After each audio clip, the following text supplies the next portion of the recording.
అందరికీ నమస్కారం. చాలా రోజుల నుంచి రేషన్ కార్డులు ఇస్తారు అని మనం పేపర్లలో కానీ సైట్లలో కానీ ప్రభుత్వం కూడా ప్రకటించింది. తర్వాత పింఛన్లు ఇస్తుందని ఇలా రోజులు తరుచుకుంటూ పోతూ ఉంది. సడన్గా మనకి ఇప్పుడు ఒక ప్రభుత్వం అనేది ఇంటికి నిర్మాణం కోసం ఏదైతే మనం స్థలం ఉండి కట్టుకోలేని వాళ్ళు ఉంటారు కదా, వాళ్ళ కోసం నుండి దరఖాస్తు అనేది స్వీకరిస్తూ ఉంది. అది మనకి అర్థమెత్తడిగా చెప్పాలంటే హౌసింగ్ కాలనీ. పథకం ఏదైతే మనకి అర్థమెత్తడిగా చెప్పాలంటే ఇంటి నిర్మాణం కోసం దరఖాస్తు, ఒక మాటలో చెప్పాలంటే కాలనీ. ఎనివే మొత్తానికైతే ఇప్పుడు కాలనీ అనేది గ్రామ వార్డు సచివాలయంలో తీసుకుంటున్నారు దరఖాస్తుకి.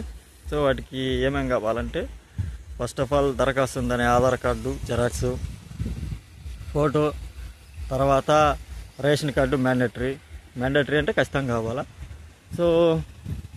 అంతేకాకుండా క్యాస్ట్ ఇన్కమ్ సర్టిఫికేట్ అంటే ఒక కులము, మరి ఇన్కమ్ అంటే మనకి ఎంత ఆదాయం వస్తుందో తెలియజేయడానికి ఈ మధ్య కొత్తగా పెట్టిండ్రు.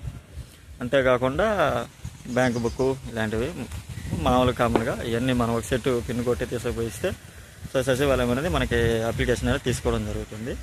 ఈ కేవలం అనేది మనకి క్యాస్ట్ ఇన్కమ్ సర్టిఫికేట్ అనేది ఒక్కోసారి తీసుకుంటే 5 సంవత్సరాలు కానీ మనం ఎప్పుడైనా అనుకుంటాము ఈ సర్టిఫికేట్లు ఇప్పుడు క్యాస్ట్ సర్టిఫికేట్ మనం ఒకసారి తీసుకుంటే అదే, కానీ సైట్ అనేది కొన్ని రోజుల వరకే తన యొక్క డేటాని నిక్షిప్తం చేసుకుని ఉంటుంది, తర్వాత వెళ్ళిపోతుంది. అందుకోసం మన 6 నెలలకు ఒకసారి అప్లై చేసుకోవాల్సి వస్తుంది. అదనమాట సంగతి.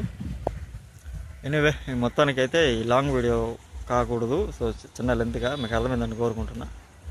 Anyway okay, thank you.